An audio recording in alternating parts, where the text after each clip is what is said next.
Welcome to Mixed Media. We are approximately 45 minutes late, but we were here nonetheless because the show has to go on. And thank you to all the two people are here for our second stream. I'm excited. Mixed Media is a weekly live podcast featuring hot takes in the fields of gaming, music, media, films, TV, 3D modeling, etc. We love art, and we like talking about art because we believe that talking about art keeps art alive, keeps it out of the basement, and keeps it relevant in the culture. So without further ado, we'll introduce myself. My name is Irving Nestor. I am a filmmaker primarily. I do a lot of media stuff in general, though. I like getting into the esports space. I own a company called Ariella Productions. And pass you over to Ben. Hi, I'm Ben Costello. I'm a musician. I'm a flute player, and also occasionally media composer, and also into the Russian musical world as well. All right, and I'm Nathan. I am a programmer. I am interested in the video games industry, and so far I have completed one game in a team, and I plan on completing another one alone very soon. Right. And for those of you who don't know, we are a podcast. So you can find all of our stuff after we're done recording live on all podcasting platforms. What we do is we upload things on Sundays after the stream. And on your screen in a moment, you'll be able to see the link to all of our socials and everything like that. Now, we do have a locals page. Locals is essentially like Patreon, and for free on locals, so you don't have to become a member, a patron, or anything like that. You'll be able to see the YouTube live stream, post the live stream immediately afterwards. All you have to do is become a member, join the community. We'll have cool conversations on there. Now, if you did want to become a member for just $5 a month, which is a lot to ask because we literally have no viewers, but I got to still put that out there. We just need 2 people to become $5 a month patrons in order to put this podcast on Spotify, grow the community quickly, and bring mixed media to the world. Now, today we'll be talking about NFTs, but before that, how are you guys doing? Doing all right. I'm doing fine. Enjoying the extra hour of sunlight. Yeah. My sleep schedule is actually like completely thrown off now, and it's actually made me a lot less productive. So I'm kind of annoyed. Yeah. Are you guys making anything right now? Doing anything cool or? I'm working on 2 projects. One's my own, pretty much, which is the game I mentioned before, which I'm trying to finish before last semester of this year of college. And then another one I'm composing for another game, soundtrack. So, yeah. Cool. What have you been up to, Ben? I've been toying around with some ideas of music based on different birds, but not like imitative bird sounds, which is very common. Cool. Yeah. What have I been doing? Working on this podcast, working on random projects for random clients, but mostly doing web design, which I'm not a fan of, and it's really tedious, but I got to do it because my website has been a temporary page for probably a year now. So I should probably have a website. A dime a dozen. What's that? Like web devs like a dime a dozen. You can like get some like college person to do it for like $3. Yeah, but the problem is like once they make it, it's hard to edit and like update, and my site is like fairly complex. So yeah, it's kind of annoying. Yeah. Yep. Well, we're gonna enter into this. Some people call it a fad. Whether it's a fad or not is part of the discussion. But NFTs, some people say nifty. I don't know if that's how we should be saying it or not. But I just want to talk about real quick for those who don't know what an NFT is. It's going to be a really high level overview. I'm not an NFT expert. And by the way, none of this is financial advice. Got to put that out there. But I don't know anything. I'm not an OG in the NFT community or anything like that. I know, I can understand the crypto relation because I've been tracking that a lot longer. But, I'm not an NFT expert. So what is an NFT? It's a non-fungible token. And I think it's easiest to understand if you break down the term itself. So what does it mean for something to be fungible? Which lets you understand when something is non-fungible. When something is fungible, essentially, you can treat it as if it's indistinguishable. So I'll give you an example. Cash is considered a fungible asset. So if I open up my bank account and I see it says $2,000, none of those dollars are earmarked, right, for a particular purpose. You can't distinguish $1 from another. They're all pretty much the same in one pot. So I'll give you a practical example of when you can actually take advantage of fungible assets is if you run an organization, let's say it's a nonprofit, and you get donations, but the donations have to go towards, feeding, poor people, let's say. The fungibleness of cash essentially means that it alleviates the cash burden of paying for your administration. So while you did take that cash and you put it towards feeding poor people, it's helping your budget elsewhere, right? Because it's not as if you have poor people cash, if that makes sense. Bitcoin is kind of like that. One Bitcoin from another, they're essentially like $1 from another. They have different origination dates, they have different identifications, but in terms of value and function, they're all the same. One Bitcoin is the same as another. So that's what fungibleness means. What a token is an example of one non-fungible unit. And the way I like to think about that whole thing together is that it's almost as if you're creating a unique coin with its unique properties and value every time you make an NFT. It's like you're making your own currency where there's only one coin in that currency, and that is the token that you're creating.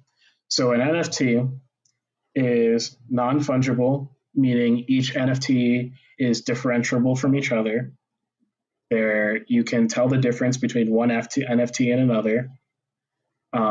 You can't create copies. And it's a token, meaning I can trade the thing, and it's like a currency where there's only one example of it, and it's unique. Now you might ask yourself, okay, what if, or here, I'll go into an example of a real NFT. So there's things called crypto kitties. Every time you see NFT articles, you see pictures of crypto kitties because I think they were one of the first, and they're definitely interesting to look at. But they're essentially digital art, and you might ask yourself, what stops the crypto kitty service from making two crypto cat X tokens? Nothing stops them. What still makes it an NFT is that their creation date necessarily has to be different, right? So you might have the same token with the same exact cat on both tokens, but what differentiates them is when they were made, because you can't make two things at once. right? And in certain collectors' fields, that might be relevant for value. In certain collectors' fields, that might not be relevant at all for value. But that's how NFTs work. Was that clear, guys? I don't know. No, yeah, definitely. I think that's good. I think that was a worthy explanation. By the way, before we continue, we do have the color correctedness bar. So you know what I'm What? talking about on the other Oh, screen. on the yeah. No, that's gonna stay there. Okay. Interesting. Yeah. Yeah. So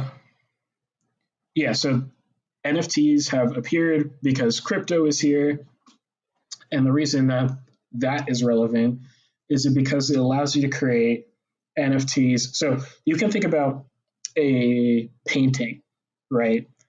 There's only one of that painting. Even if the artist made another copy of the painting, right, they wouldn't be the same in all ways. And the fact that they made a copy would affect each of their value in different ways. Some people might like the first one more than the second one just because it's the first one, et cetera, et cetera.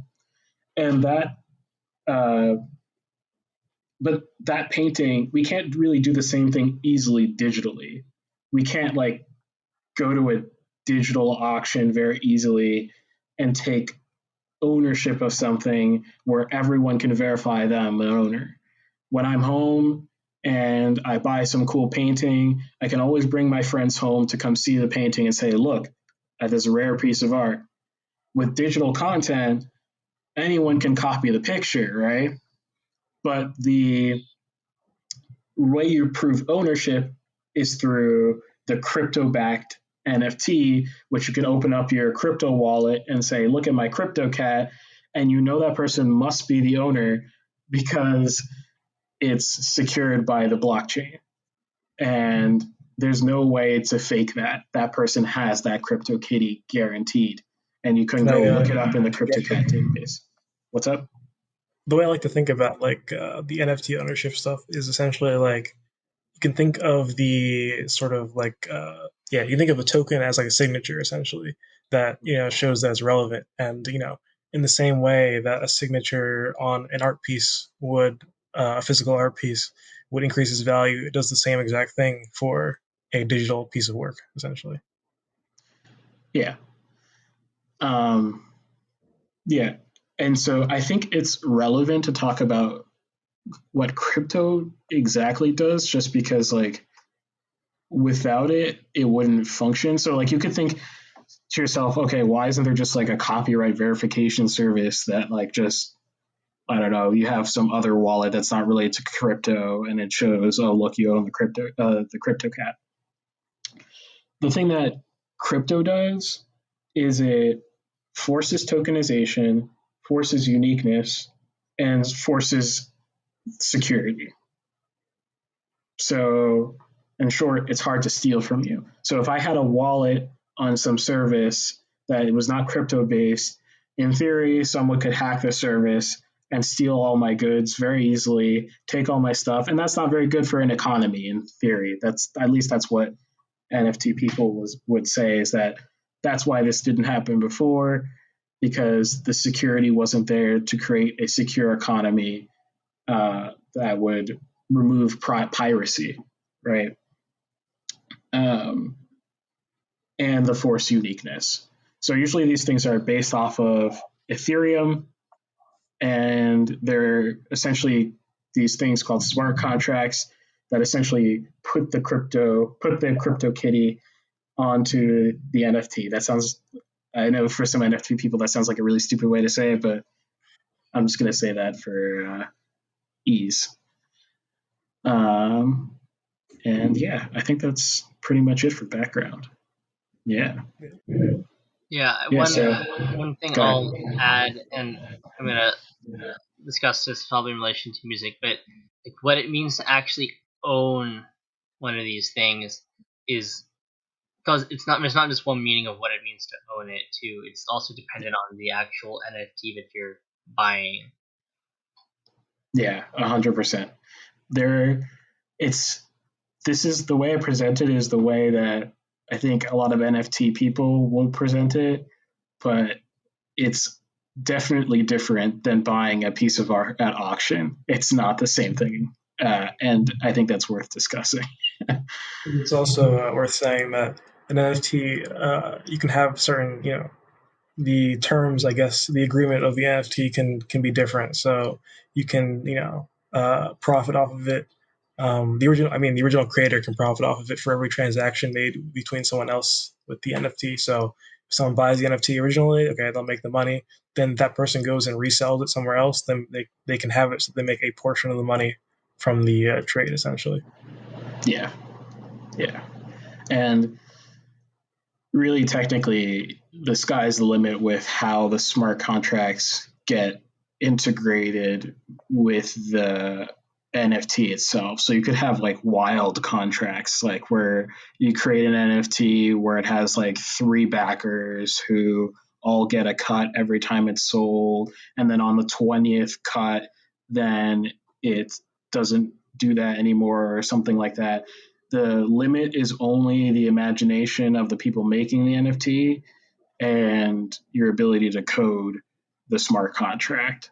And it's automatically enforced by the blockchain as long as there's I won't get too into it, but the blockchain forces these smart contracts to have to run essentially.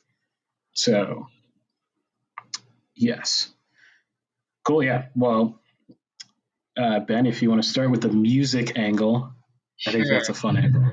Yeah. So I'm personally seen a lot of discussion about this in the film composing world past week or two, and Here, let me mute myself real quick. Okay. Well. Okay. Yeah. So this has been a topic that people in the film and video game composing world have been talking a lot about recently, at least that I've seen online, and there are a lot of different perspectives on what people want to try to do with it. It seems like it's a great opportunity, but figuring out how that would work in music is a little bit different than like kind of easy to imagine. Like I own this cat, this crypto cat. Like you can think of it like as the equivalent of like you own the original of the painting and everyone else just owns prints of it. But there's not really an equivalent to that in the musical world. No one really owns a piece of music. It's not a physical thing. Not that a crypto kitten is a physical thing, but it's more easily applicable to a physical sort of entity. And so the way that this has been done recently, just this past week, Kings of Leon, the band released an album called "When You See Yourself," and they are releasing it. Well, they're releasing it generally, through all the usual means of digital streaming, CD sales, whatever. They're also releasing it in multiple forms as NFTs, and they have 3 different kinds of NFTs that you can buy. So what I and I think a lot of people in the film composing world assume that way this would go would be about actual ownership of the rights to the song, which they are not selling. And with their, you can either buy one kind where you get just to say that you bought it. Basically, you get like a stamp of approval from the band, and you get a link to download it on all down streaming platforms for free, and you get a link where you can purchase a special limited edition vinyl of the album. The second kind is you get to have like special art made for only this NFT group, like 50 people who buy this particular NFT, and it's like extra album art.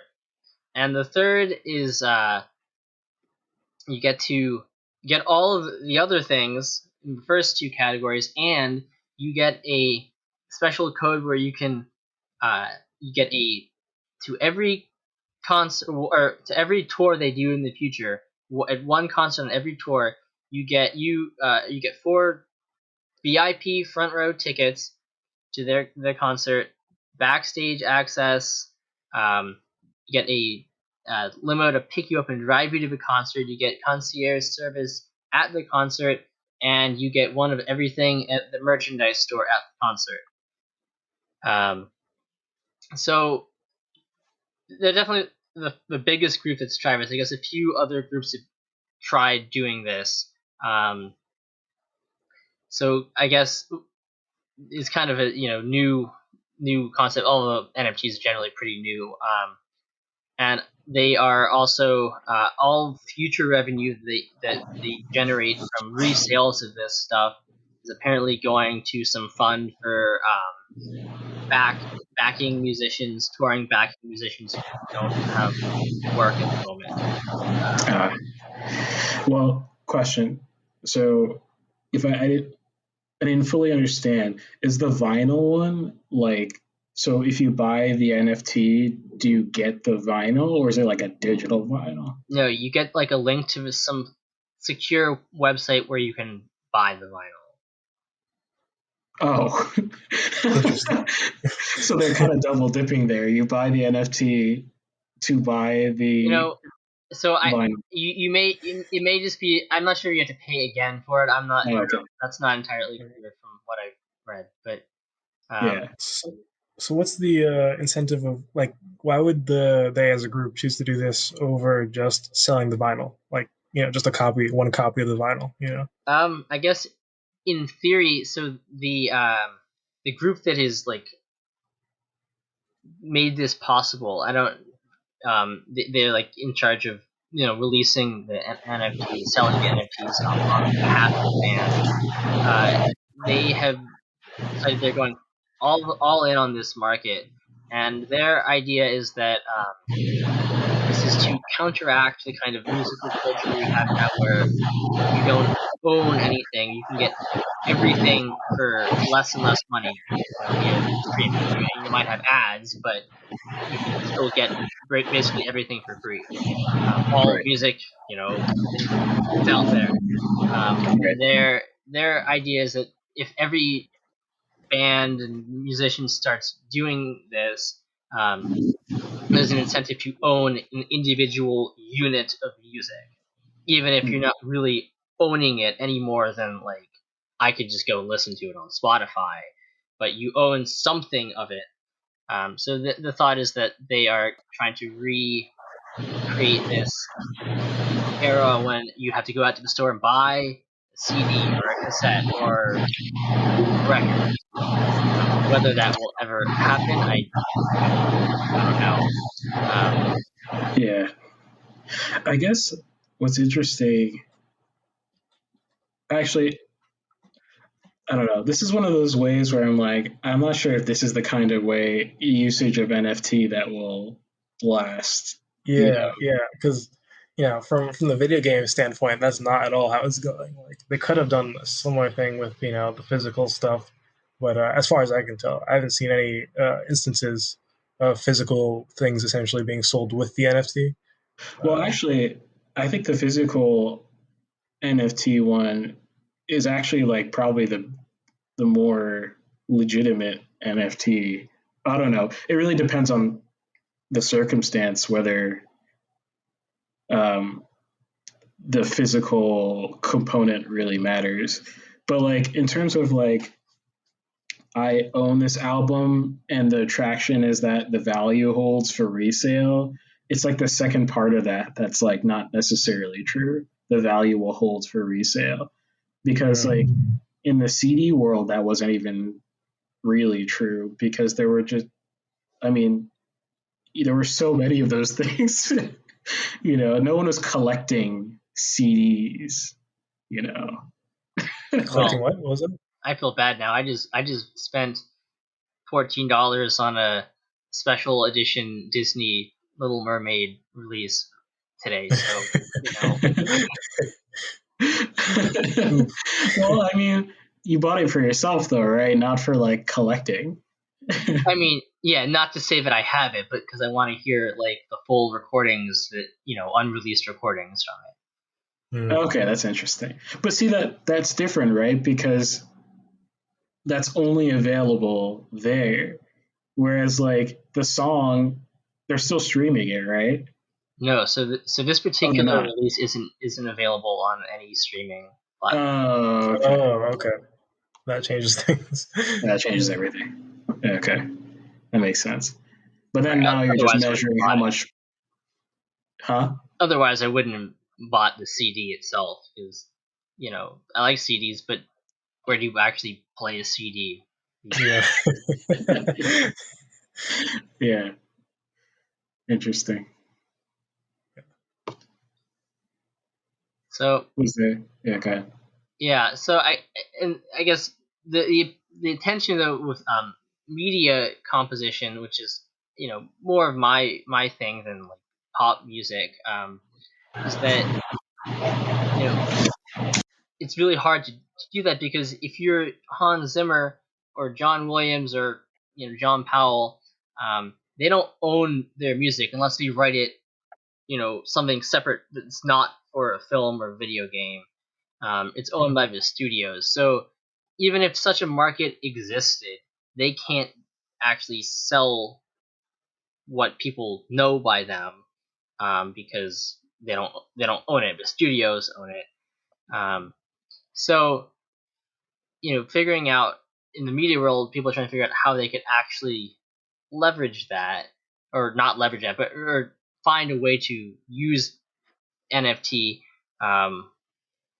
Which is, again, it's really hard because no one listens to most film composers or media composers don't write things outside of the media world. Even if they do, people don't listen to them, right? You don't know John Williams's symphony for bassoon, like. So how someone who is known only for music that they don't own technically would use an NFT is, I guess, the biggest question in the media music world. Yeah, I wonder, if a composer for a movie, for example, makes a song that doesn't make the cut, do they still not own that? Whatever like movie people made it, do they own it Well, still? so it depends. If it's like something that was recorded, then if it ends up not being used, then it's probably owned by the studio. If it's an early draft version of something that the director rejects, then the composer is going to still own it. Okay, gotcha. Yeah, do you think that, well, John Williams is probably different just because he's, a lot older. He probably is not going to change the way he does things, anymore. But like, do you think newer people? Oh, on my screen you went all Technicolor pen. That was weird. Oh. I didn't see that. But do you think that newer composers will try to negotiate rights over masters and things like that into their contract so that they can sell their own NFTs and only sell the rights for using the piece in the movie, let's say? Yeah. So the discussions that I've seen are really like 2 weeks old, where like the main kind of Facebook exclusive group of primarily composers in Hollywood is like jumped on this issue, and I don't know that there's really much of consensus. I think there's a lot of desire from people to try and use this as a form of revenue and reaching different audiences, but I don't think there's enough consensus about how people would go about doing it in the media world yet. Yeah. My sense is that a lot of people are thinking that this is going to turn the entire art world over its head and make it a less crappy place in terms of like coming up and gatekeeping and stuff like that. But you still have to negotiate out your contract. So it's like at the end of the day, the gate is still right there. You just have another thing to talk about potentially. But I don't see in certain fields maybe, but in the context where you have to go through someone and you're being contracted, I can only see that working out if you're like some kind of influencer or something and you're like, I don't know, you have that kind of negotiating power. Mm-hmm. Yeah, I think in the musical world, I don't think it's going to revolutionize it as much as probably some other forms of art. That'd be my guess, just for all of those reasons. Yeah. Now, what do you think about like? Because some people are saying, I think, for music that if you're self-published, it gives you a way to license out your contract in an easier way. So like you can have your NFT on the broader market, and if someone just buys, I don't know, a slice or whatever, then they get a certain amount of broadcasting rights to use it on a television show or something like that. I don't know. Yeah. My sense is if people try to sell too much contractual stuff like that it's going to attract the Federal Trade Commission probably and involve some like legality of the law kind of coming down on it because that kind of stuff is very heavily regulated as in the not non-digital world but in the non-NFT world as it is. Yeah. Yeah. Cool. Yeah. I guess I'll talk about film and media. Okay. Cool. Yeah, so it's kind of the same with movies and kind of not. So like I kind of think about it in two different ways. I think about the short term and the long term because I think NFTs have a lot of great properties, and I think most of those great properties are essentially inherited from the crypto nature of an NFT, not so much that it is an NFT. Well, I mean, that is what makes it good in this context, but it's the blockchainness of an NFT that actually helps in the sort of movie space. So in the short term, I don't doubt that some studios that have any sense at all, like if I was running a studio right now, would be making some NFTs right now. Because why not? Like, what do you have to lose? All you have is the initial sale, right? It costs like about $80 to put some random JPEG on a market, as an NFT. That's definitely worth the risk if you're a studio.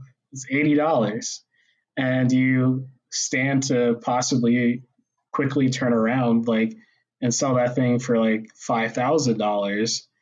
Who cares if the NFT market crashes? You still got your $5,000.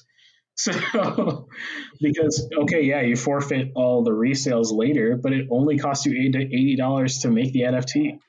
So, to me, I think you're actually being silly if you're a studio and not making all kinds of NFT products and you're not like taking advantage of the hype right now because why not?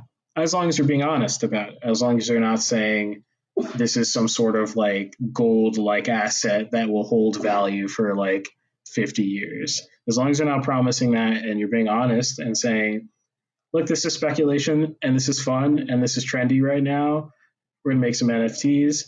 I think in the short term, that would make sense for studios to start doing. And the type of NFTs that they probably start making, or at least the way I would think about it, is take my film that's like, I don't know, thousands of frames and each frame is an NFT.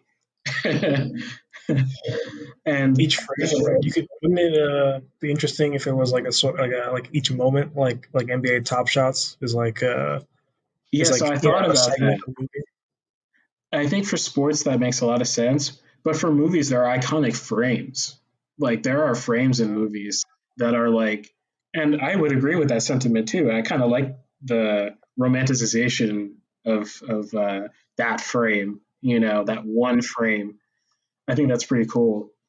Um, so you can imagine actually that like some famous frame in I don't know Fight Club, maybe like in the end scene with the building blowing up in the background and his bloody head or whatever. You can imagine that the frame that everyone loves, that frame is an NFT, but like the frame right before it and right after it are roughly the same, not quite, maybe a little more blurry because the camera's moving. But you can imagine that those frames probably not steal.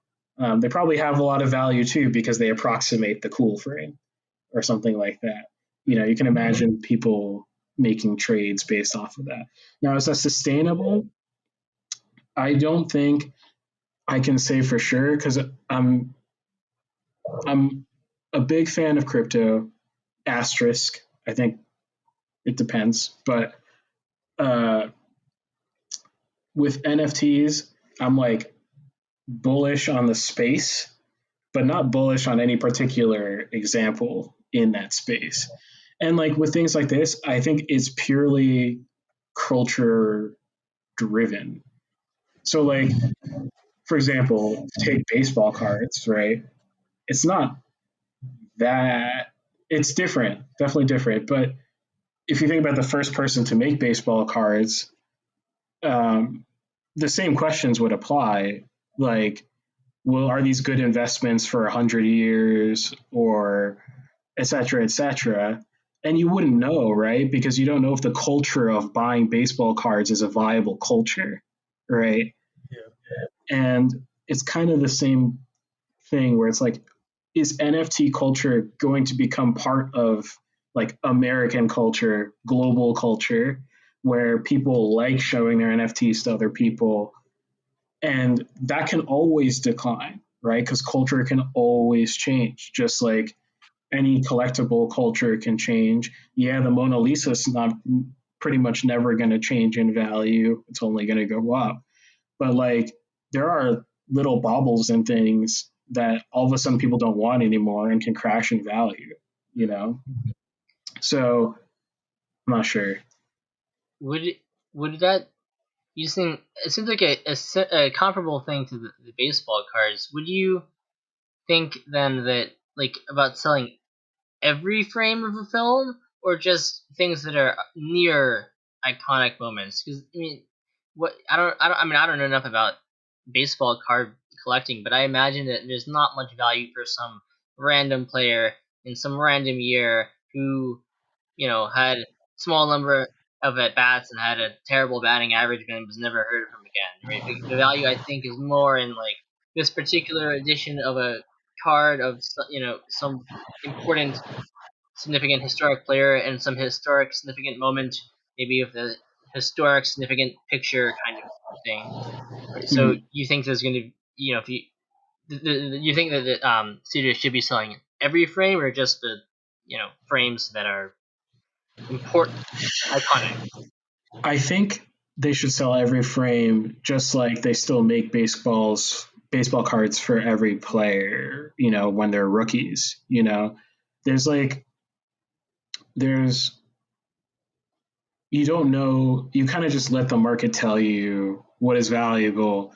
If you I highly doubt that paying the $50 to $80 or whatever to make the NFT for the one frame is not just worth the speculation, even for the frames where it's just like the sky.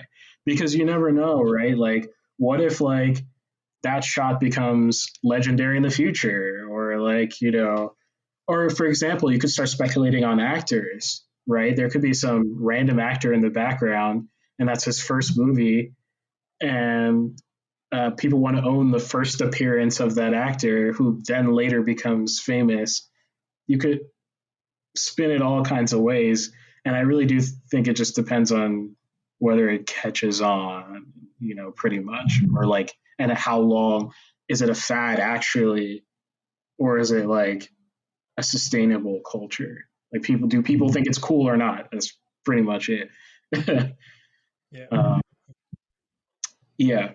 And you can imagine like selling collections of frames too, right? Or like wanting to collect the entire scene, let's say, or something like that. I haven't seen any NFTs like that for movies. They're very primitive. They're like indie filmmakers putting their entire film as an NFT. And I'm like, you're probably losing money, not losing money, but you're probably not maximizing, usage of NFTs doing it that way. I actually think it's less cool to own a movie because I don't know, that's less tangible. Like, what is that? I don't know. That sounds weirder to me. I don't know. And Yeah. ownership of these frames, would that be like kind of semantic ownership? Like, oh yeah, you own it. Like, here you go. Here's like the file. Or would it be like copyright ownership of that anything contained in that particular frame? It would probably be so that will bring me to the next point with the copyright. But in the short term, I can imagine it just being like literally bragging rights. Like, you can pull up the frame on your phone. Obviously, anyone can copy paste that frame from your phone. But you say in your wallet, look, this is my frame. This proves this is my frame. Mm-hmm. I don't think in the short term, I think in the short term, doing that will still make you a lot of money if you're a studio and you're trying to turn a quick buck, kind of like what the NBA is doing right now, which that might be sustainable. And that may be the next basketball card for the NBA, are NBA moments, maybe, I don't know. Yeah. But for the long term, I think the way, I'm not going to speculate on the sort of like baseball card kind of usage of NFTs because I have no idea. I want to own maybe one cool NFT, maybe that's pretty cheap, and just to say I have an NFT, I don't know. But like, for the long term, like practically in terms of what I think almost certainly will be sustainable, are things like managing rights automatically. And this is a big deal in the media space in general, but particularly with like the new streaming platforms popping up left and right. And you can create like these lifetime smart contracts that will allow you to do some pretty cool things. So, for example, you have um, a news broadcast or something, and you have each of your segments has an NFT, and you put there can only be 5 buyers of this NFT, and now it goes to auction, and the ownership rights are now secured on the blockchain, and the contract is also secured on the blockchain between you and the news studio. What that does is it disambiguates the copyright process, which saves a lot of money in legal fees, right? Because with smart contracts, your contract is code, right? So if your lawyer looks over the smart contract, who will be a programmer too, or at least understand the code, right? And they look over the smart contract and they say, you know what? This is a good deal. That's it. There's very little room for litigation after that, right? Because there's no ambiguity of English language with code. Code just does code. So if there's a bug in the code, even maybe you could sue for that. Maybe I can see that. But you could also argue you reviewed the contract, you had every opportunity to run the code in a test scenario, and you signed off on this NFT, which is now securely yours. So it disambiguates the relationship, and I can imagine that becoming a long-term use of NFTs for things like that. Or like maybe shows that have like segments that are spicy and news outlets want to like talk about the show instead of having to ask permission, whatever. They have 5,000 versions of that NFT that goes to auction. And then once they're done with the NFT, let's say in a year, they don't need that media asset anymore and they want to resell it to someone else, they can, and the original studio can take commission. You know, that's a lot more mundane than I think people are thinking, but I think a lot of crypto applications are a lot more mundanely useful than people generally think about in crypto. Yeah, but I think what I find interesting actually, and this is actually an idea I had before this NFT space kind of blew up because I'm entering the esports space, is like tying your NFT to physical assets can be pretty powerful, I think. Imagine you have $1 million to buy $1 million painting, but you don't have the extra $500,000 or let's say $10,000 a year to put that thing in some crazy storage that's going to preserve its value in some warehouse somewhere where you can't even go look at it very often or whatever. What if instead the museum sold you the NFT, right? Let's say it's a museum, that's the seller. Sold you the NFT that gives you the right to recall that painting whenever you want. So the painting stays where it is. The museum benefits because they get to keep the thing. They don't own the thing, right? They're just maintaining the thing for you, essentially. You own the thing and you can verify it and you can pursue it legally and you can say, give me that painting whenever you want and it's delivered to you. So I thought about this in terms of like esports cards where you could trade esports cards super rapidly like it's the stock market, but then at any given point you can actually request the physical card, from Ariella central headquarters, right? And we would deliver the card that corresponds with the NFT to the end user, which at that point the NFT gets destroyed, right? And you could remake the NFT corresponding to that card if you want to retrade it on the platform. But that allows you to do some cool things where it's like the speed of trade is a lot different. It changes the dynamics, and you don't have to worry about accidentally throwing it in your toilet when you don't have it or something like that. So, yeah, I don't know. Sounds similar. Like if you go to a lot of art galleries, you'll see like this piece is on loan from famous collector or whoever owns it. I guess I don't know whether they have the ability to like recall the painting in the middle of an exhibition. I don't know enough about that, but I guess it's sort of similar to that. I guess the difference would be in like security of it, of like. But I don't know how unsecure that is. Like if I walk in, I guess is it that hard to prove that I'm the guy who actually owns a painting? I mean, maybe the person on duty doesn't know who I am or something. I don't know exactly how that works, but it seems like it's sort of similar to that. Yeah, it's not that different, really. It's just like I said, it's like the blockchain aspect of it is the attractive part. Because like, what if, for example, let's take the baseball card example. If they're tied to NFTs, what if the baseball card manufacturer goes defunct and they were the ones who were keeping the sorry, let's say it's not an NFT.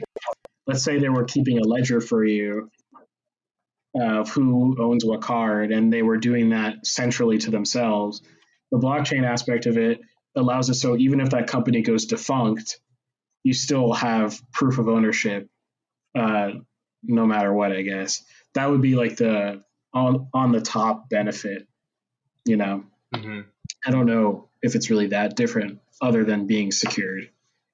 Yeah.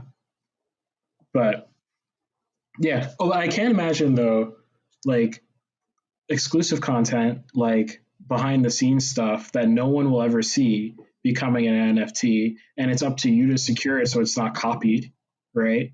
So like you can have like a rare video of Heath Ledger behind the scenes as the Joker that is not released anywhere.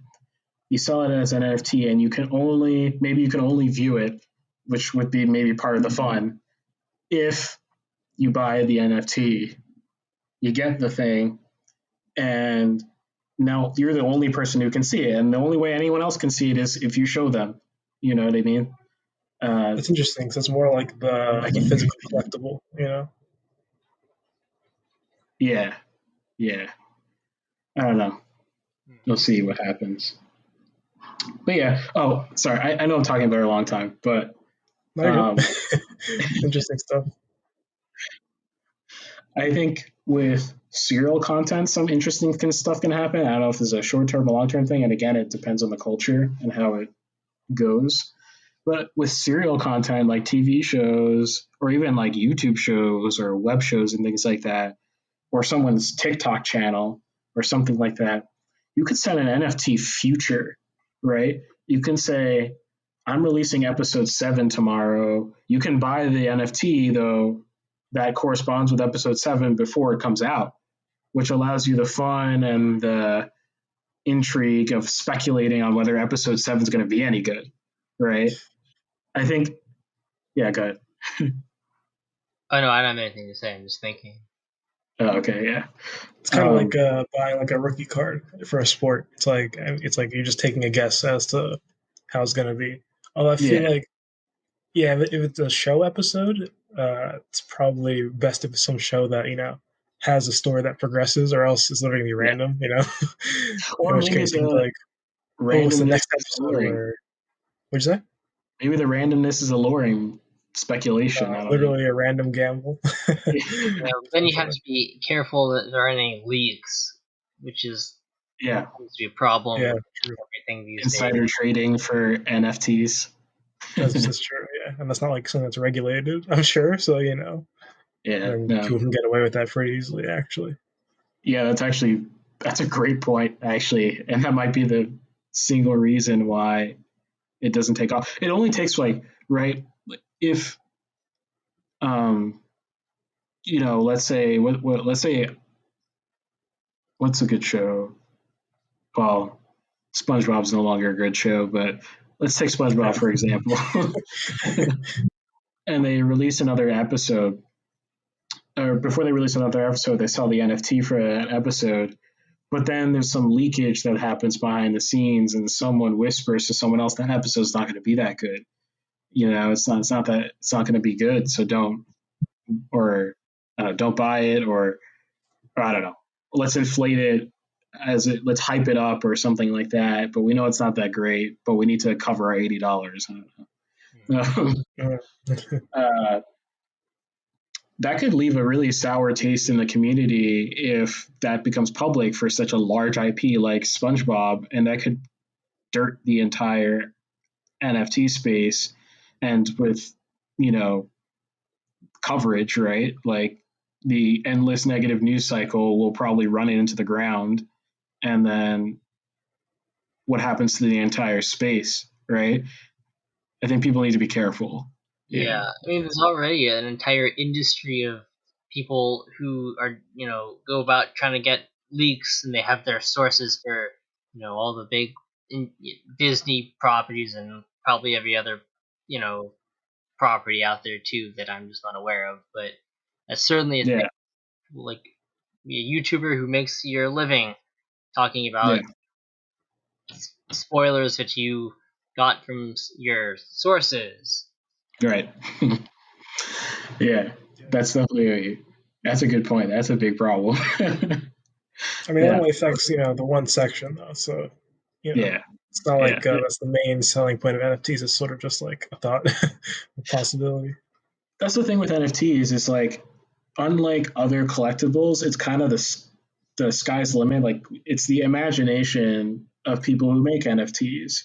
And I think that's really cool. And that's why I'm bullish about the space as a whole, because I think NFTs are not going anywhere. I don't think tomorrow we'll wake up and there'll be some bad event that happens that make NFTs disappear. They're going to be here. They're already here. It's kind of like crypto, in my opinion.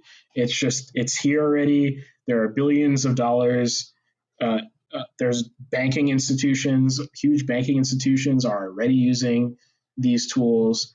And it's not going to surprise me when I hear tomorrow that there's some industrial application to NFTs.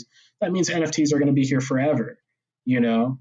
And or even in the cultural space, I think there's going to be a space for NFTs forever too. But the question is, what kind of asset is going to remain long term? And I don't know if anyone has a good enough grasp, or if that's even possible, to really know at all what asset to buy, right? It's worse than stocks, right? Like stocks, the stock market has established rules for a long time now. All I have to do is understand the company, or if I'm a day trader, let's say, understand the data behind what I'm doing. With NFTs, it's different because you're speculating not just on the NFT itself, you're speculating on which culture, right, will last.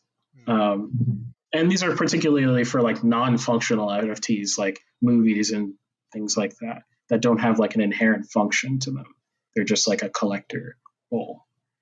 Okay, last thing I have to say, because I think this is really important. I'm really sorry I'm going on so long.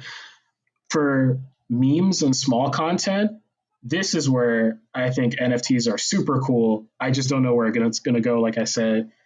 With memes and other social contact, imagine you're a meme creator and you think this meme is going to be fire. You're willing to pay $50 to put this thing on the blockchain, to say, this is the first instance of this meme. I have the proof that I am the one who made this meme, or at least I have the first instance, right? People can always dispute whether you're the first person to actually make the meme, but having the first instance can, essentially add credibility to saying, look, that Doge meme, that was me. Look, it's the first instance on the blockchain of a Doge NFT. Can someone else create an NFT after that of a Doge? Yeah, but it's an NFT, right? So the date of creation is there. It makes that token different. So I can imagine a world. I don't want to say too much because there's an aspect of this that I kind of want to go into in business. So I'm not going to say the whole thing.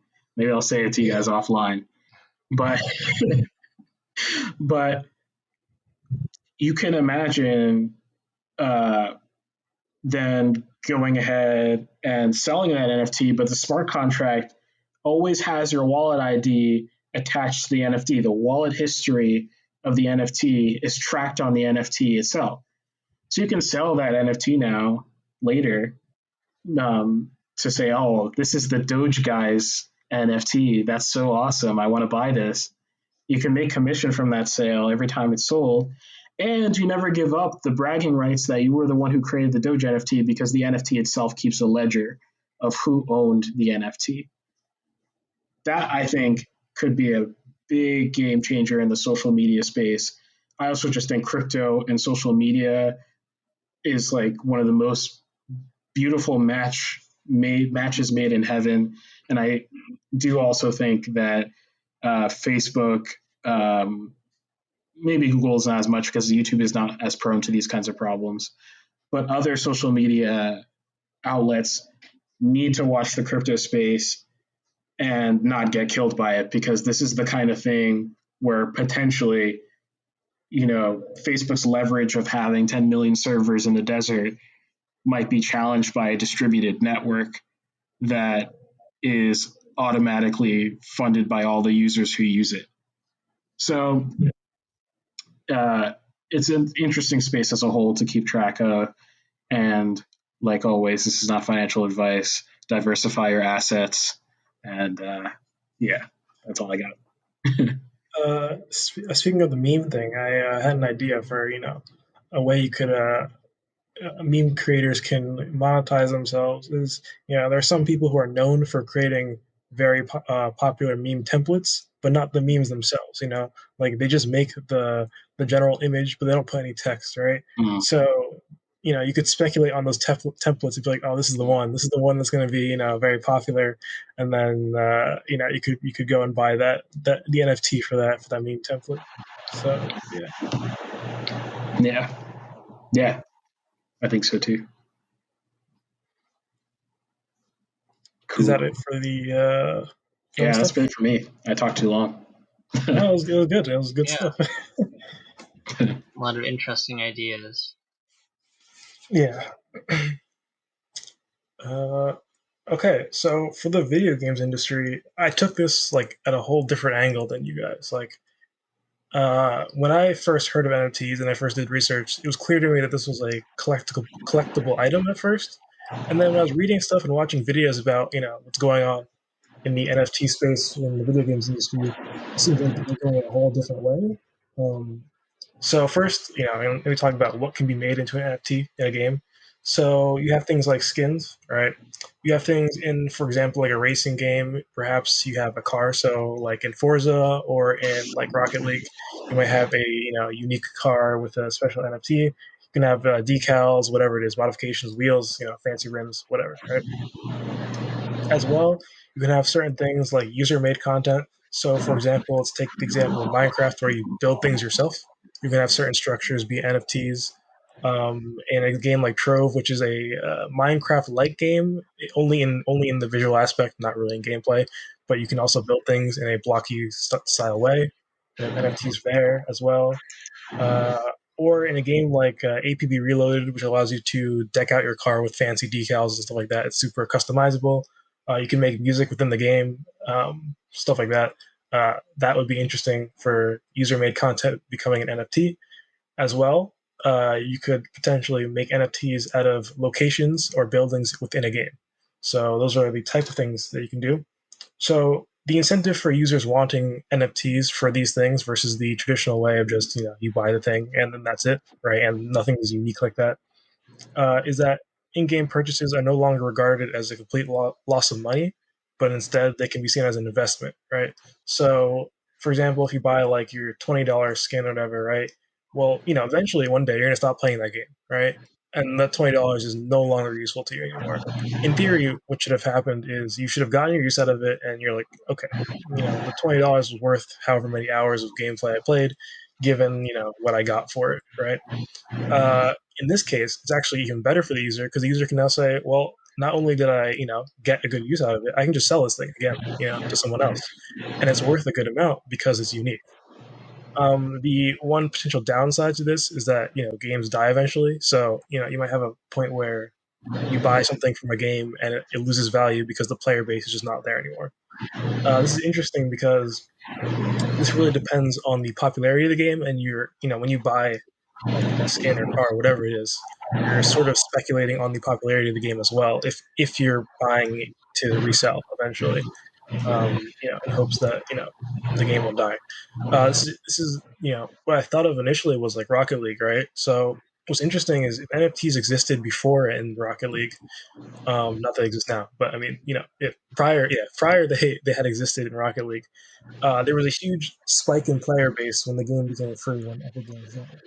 You could have a massive profit from buying an NFT before that and selling it after, because demand for NFT skins or decals is going to be really large.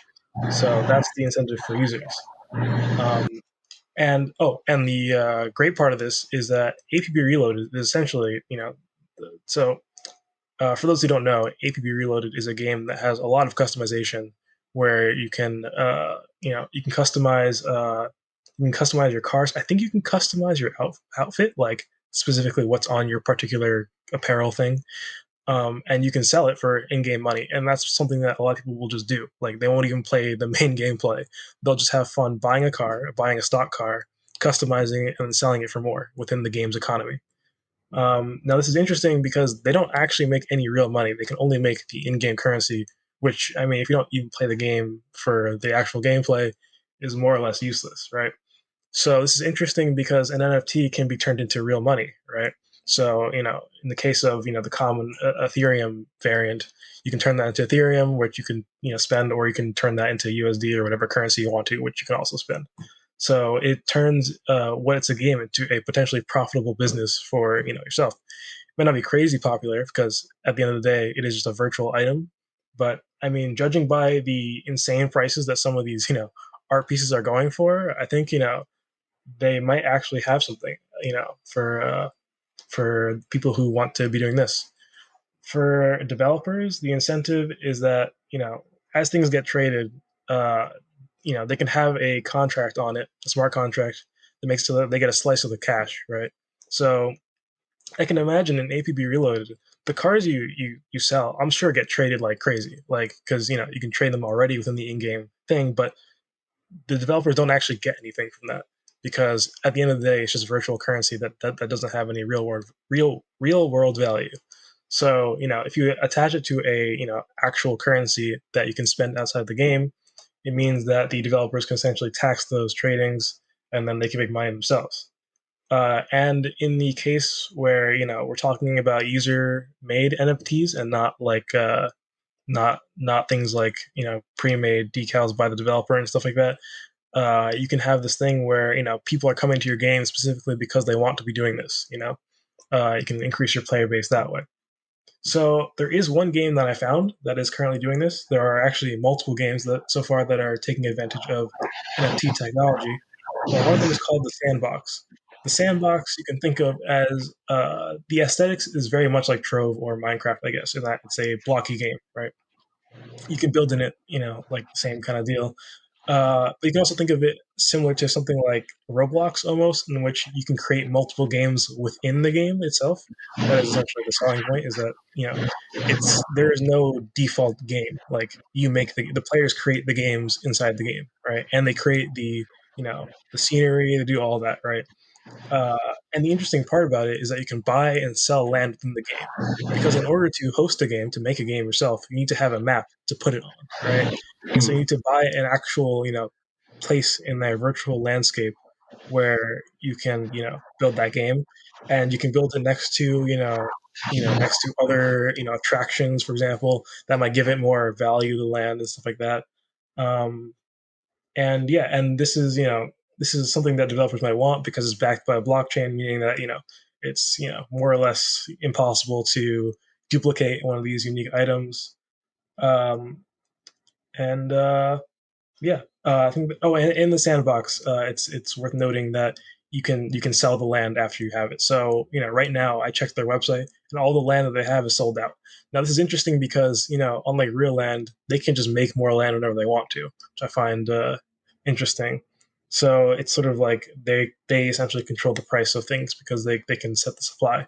Currently, it's sold out. The way I understand is that they add land in waves. So if one wave is sold out, just wait for the next one where you can buy it for whatever money.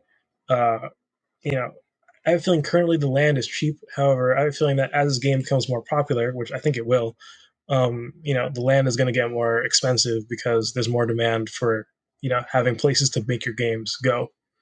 Um, and yeah, and it's interesting because you can also import builds from Minecraft, which brings us into a full circle. So the thing I was thinking about with Minecraft is, people create, crazy worlds and stuff like that, and it'd be interesting if you could, make an NFT out of that to be like, okay, I am the one who actually made this world. I have proof or whatever it is.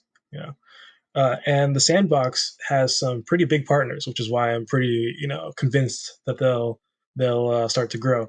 So one of them is Atari, which I didn't know existed still. Actually, the way I understood it was that Atari broke up into two companies, one called like Atari Games, one called Atari Corp, for whatever reason. And I I'm had no idea that was pretty the sure case. Hasbro consumed Atari Games and they died. Like I thought Hasbro basically cannibalized them. Right. I thought Atari Corp died like somehow otherwise, but I guess they're out here. I actually went to their website and they still sell they sell things. They sell entertainment systems still for gaming and home entertainment streaming device. I don't know who has this. I don't know who they're. I don't know anything about this, but yeah. So they have the backing of Atari. They have the backing of Square Enix, which is pretty big. One of the biggest people in the game developer industry. They have backing by Care Bears for whatever reason. My guess is that what Care Bears is looking for is that the Sandbox devs make some sort of, for example, skin or level or whatever into an NFT for them. You know what I'm saying? And that's good promotion. Everyone wants a limited edition Care Bear, like skin or whatever. Roller Coaster Tycoon World also. It's very strange because that's a game, not a company, but okay. There's Shaun the Sheep, which is a show, I'm pretty sure. The Smurfs and Gala Games. Gala Games is actually, I think they're a newer game development studio, but don't quote me on that one. They are also into this NFT business, and I think they also have a similar idea where you can buy and sell land. I don't know how everything works, to be honest. I wish I knew more about the Sandbox, but when I went onto their website, it didn't like me, so the whole browser froze multiple times, and I was not able to find out much about them. So, yeah, that's pretty much it. I think it's interesting that, from a video games industry standpoint, it's less of a collectible, and it seems like it can be used more in terms of either taking less of a monetary hit when you're buying things because you can resell them later, and also you can actually make an actual profit by, trying to, pump out content that you make yourself. It's literally just, the idea of making, for example, a decked out car and selling it is, pretty much the same as making art, digital art and selling it, because at the end of the day, it's still digital art. You know what I'm saying? It's just applied in a game. So I think, it can have some big value considering digital art. NFTs have gone for, millions of dollars. So, yeah, that's pretty much it. Do you think there's going to be, or what do you think about the difference? Because like people already do this on Steam, right? There's like insane Oh, selling? stories about Yeah. selling. So there is selling things. You can sell, like for example, like you can sell CS:GO knives or whatever, skins and stuff like that. But those items are not unique like that. You know what I'm saying? There's not one of a kind of any of those. There's just there is artificial scarcity where the game developers will make it hard to obtain a certain thing, but it doesn't mean an infinite amount of people can't obtain it. There are certain things that developers do sometimes where they have limited time offers, so you can only get this skin for these next 3 weeks, and once it's over, you can never get it again. But at the end of the day, you might have thousands of people who get it, within the time period. So in this case, is literally one, or technically you can duplicate an NFT, not duplicate the NFT, but rather you can make an NFT for a single object more than once. But yeah, this way you can control exactly how many there are. Right. Yeah, that's interesting. Mm-hmm. There's people had this question too, because like part of the stability of any NFT, and maybe having, since you're like always gain because you always have future profit potential because of the way you write smart contract. Let's say you get 10% every time it's sold. I guess you have an incentive to keep your NFTs stable, right? So like you're probably not going to randomly dump like 100 more of that same NFT like tomorrow, unless you thought that was going to make you more money than the one NFT, I guess. So maybe there's Yeah, like a natural sort of stability to it where supply doesn't get randomly dumped for that reason. I don't know. yeah, that might be why the Sandbox is doing the thing, where they add in waves so that it's predictable. Everyone knows when it's coming, what's happening. So yeah. Yeah, interesting. Is there any way to make an NFT work with a game that's more linear, like a single kind of narrative that ends versus like Yeah. So, open game? yeah, I think NFTs for things like locations, is something that's interesting. Like, someone buys the golf course in GTA, right? That would be interesting. And that's more of a purely collectible item, it's interesting. Yeah, that's more like the other stuff, whereas the user created content is more like you're generating money essentially. This is more like This is more like a classic collection, and potentially to resell it and make money that way. So yeah, I think there's space there. However, I have not personally seen any games do that. I don't know if any games currently do, but I haven't seen it myself. Interesting. Yeah. What about like in the 3D art asset space? Because well, like the biggest NFT art, I think it's the biggest NFT artist is a guy named Beeple.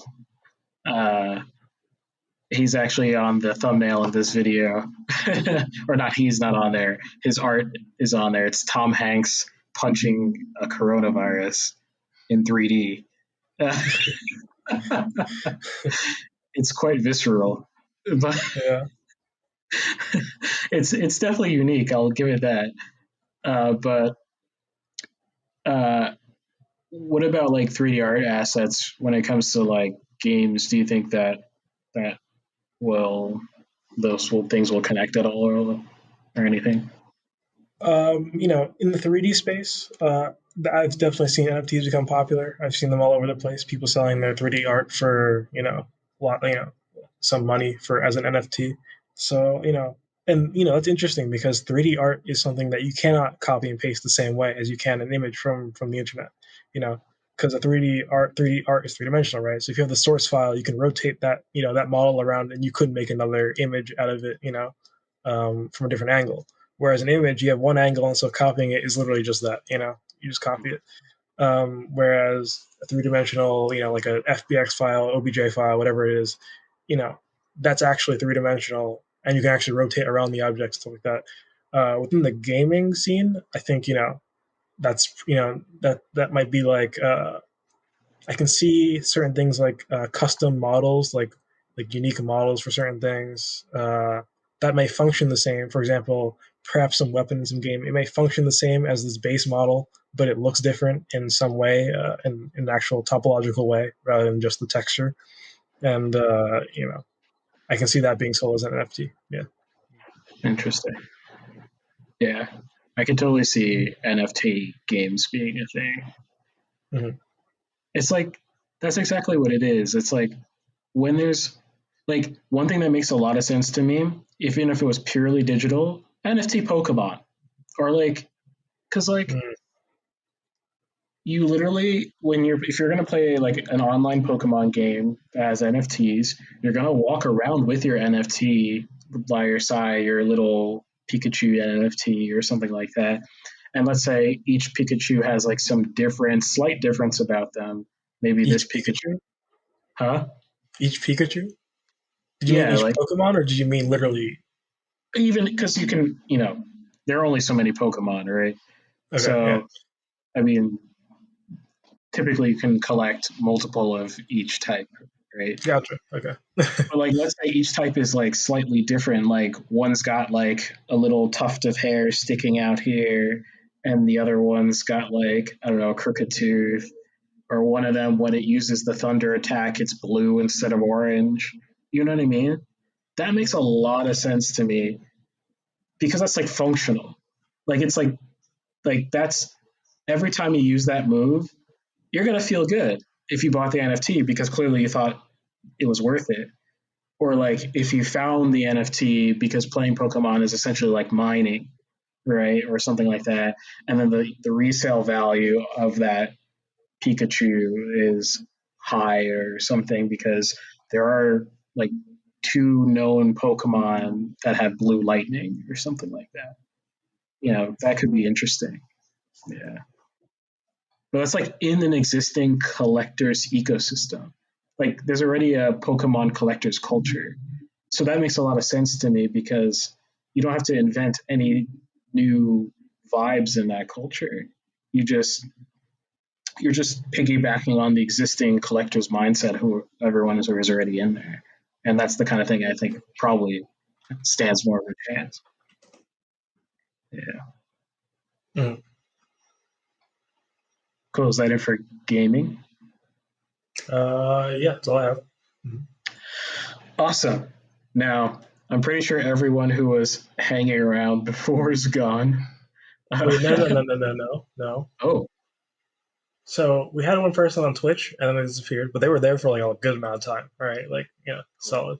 Then we have 3 people on YouTube, including me, so 2 people, I guess, on YouTube, and now we have one Cool. person on YouTube. So Hey, that's awesome. So, all you guys who are out there watching live, you guys are the real ones.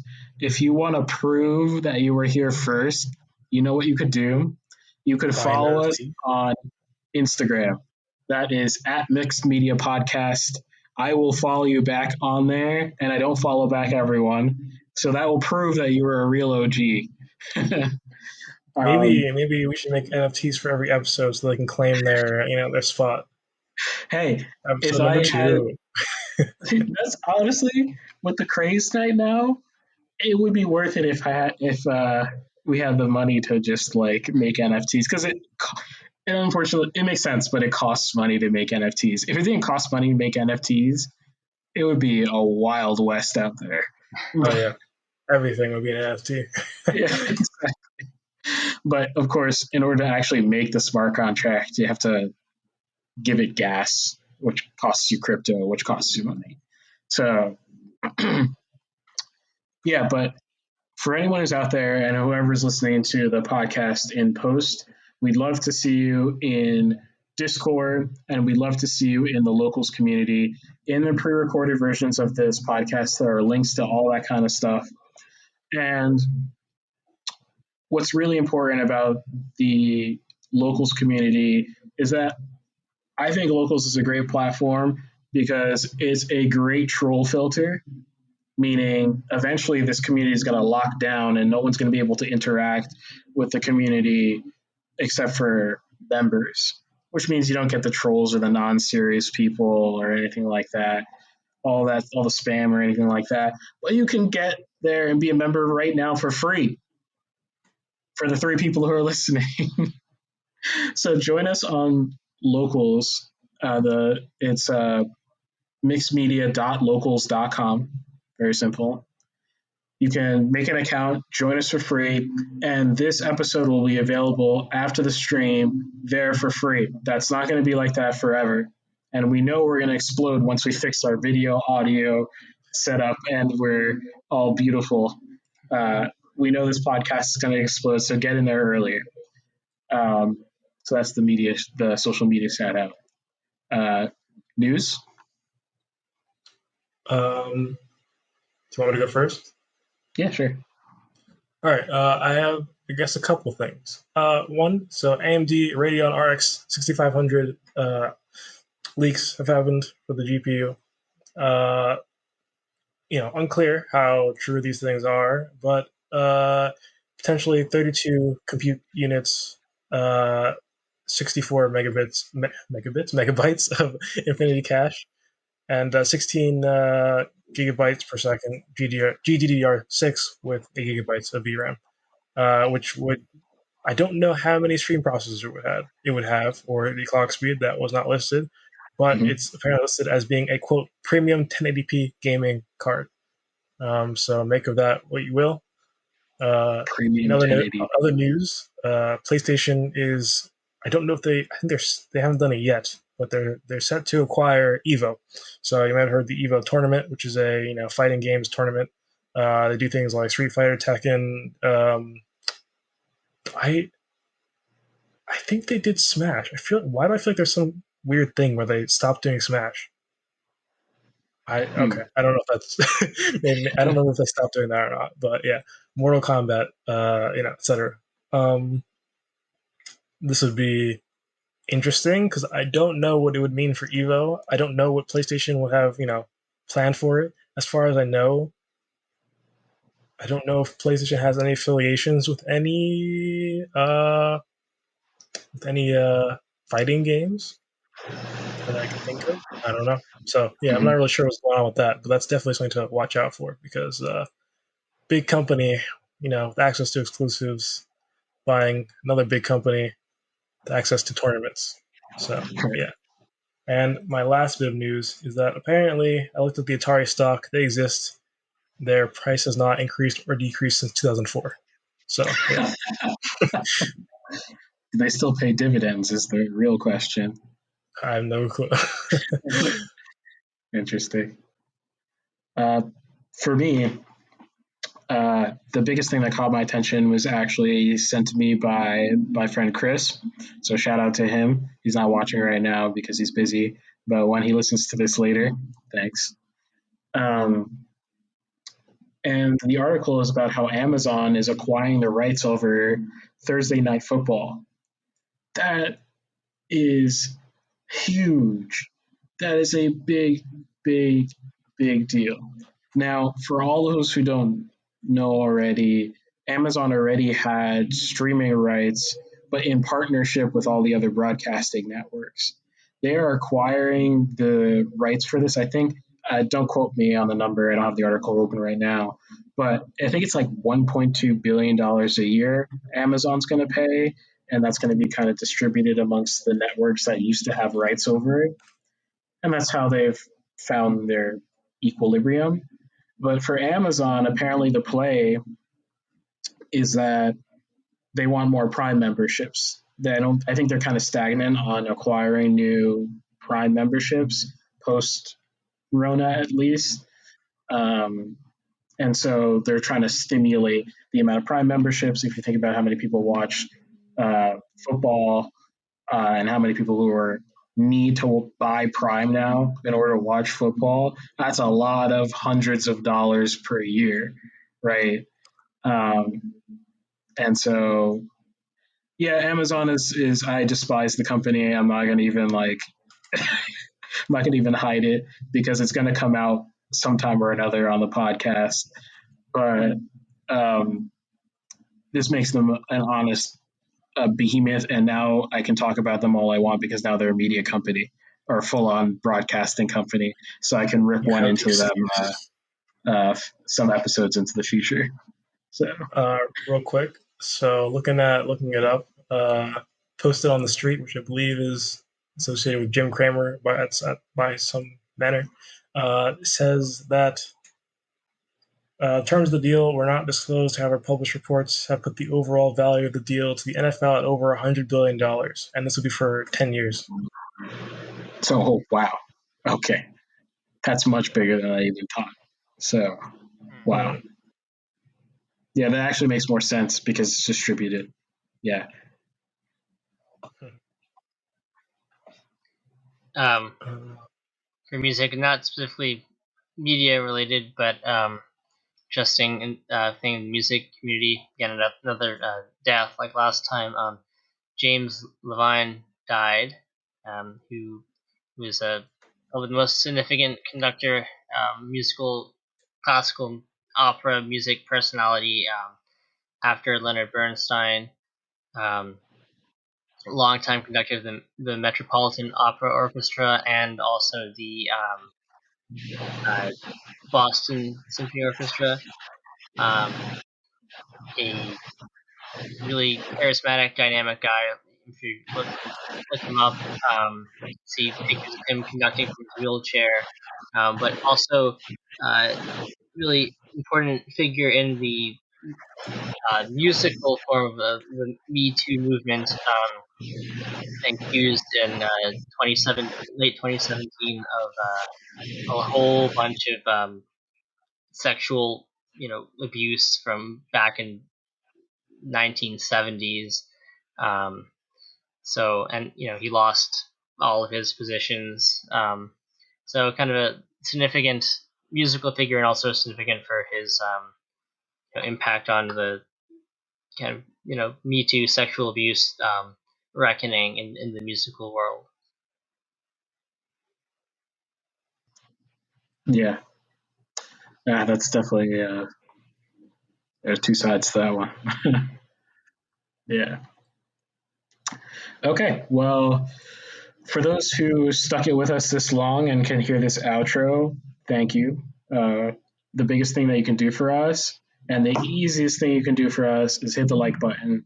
The second easiest thing you can do for us is if you're on Twitch, you can hit the like button. I don't think there's anyone on Twitch right now. Or on YouTube, if you're watching this in post, hit the subscribe button if you want to see more. I promise we're going to get better over time. We didn't, we just kind of said we want to do this and we threw this together. live is new for me, and so bear with it. We're gonna get there. We're just glad that we're able to talk and do this kind of stuff. Did you say hit like on Twitch? Oh, I meant to say follow. Okay, I was like, I don't think that's a thing. No, it's not a thing. No, I meant to say follow us on Twitch. But yeah, so for everyone who doesn't know, who's watching it in post, you're gonna see this on Sunday, but it actually airs Fridays at 7 p.m. The only way you'll know the stream is there is if you hit the subscribe button and maybe hit the bell as well. And if you want to see these as soon as they come out, let's say you missed it during the live stream, again, you can go to mixedmedia.locals.com. Everything will be posted there for free in audio and video versions. If you're in the car, you can play it from the Locals app as a podcast without using up a ton of bandwidth.